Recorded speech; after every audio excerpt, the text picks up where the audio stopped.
Greetings, friends, and welcome to today's Dose of Inspiration. Today's question is a little bit of a challenge for you. I want to ask you to stop and think for a moment about what kind of entertainment choices that you are making, good or bad. Now, before you turn me off, stay tuned for just a moment and let's talk about this issue of what goes into our eye gate, shall we?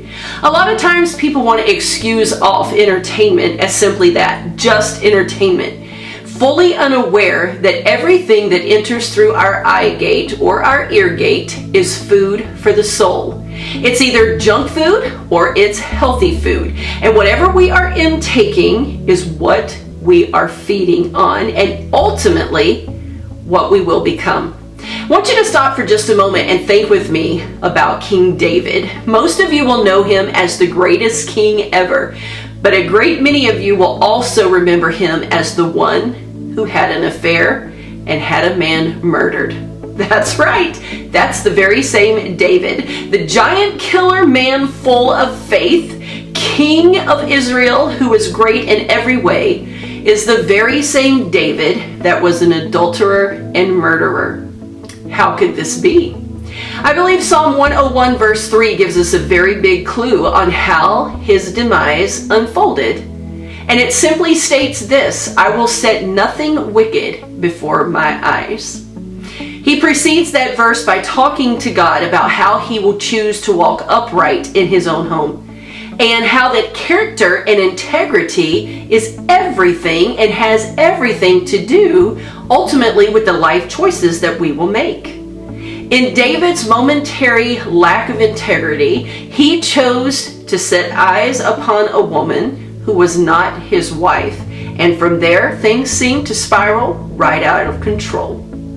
Now, exactly how does that equate with entertainment? How in the world can I blend those two together to even possibly bring some kind of correlation?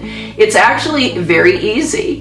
David, if he were alive right now, would be the first one to tell you that the things that you think about and dwell on in your mind will roll around and take root into your spirit and soul until eventually they begin to bear ugly fruit and even change the character of who you are. David knew this very well, because at the time when all kings should have been at war, David chose to stay home because he had been enticed by the beauty of a woman who was not his own.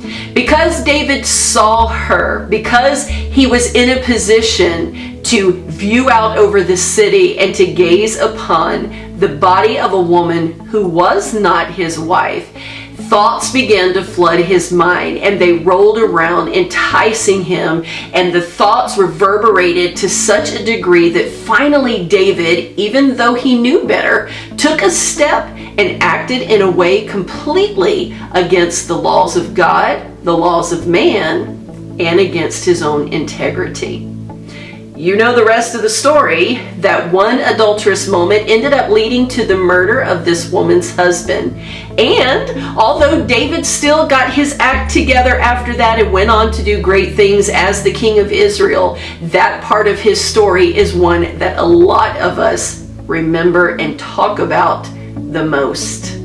Yes, we can learn a great lesson from David. We absolutely can. And we can take his words to heart. When he said, I will set nothing wicked before my eye, that was David's confession to the fact that he knew full well and had come to the realization long after the incident that happened to get him in big trouble.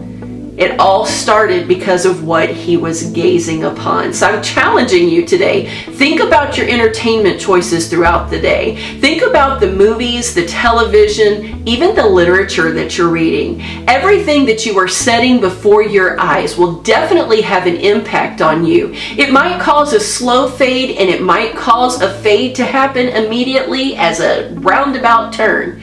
But whatever it is that you are feeding on, trust me, it will eventually come out in ways that will challenge your integrity and your character. So choose wisely. Be like David, who said, I will set nothing wicked before my eyes. I want to thank you so much for tuning in. Until next time, I pray that you will walk in the favor and blessings of the Lord. See you soon.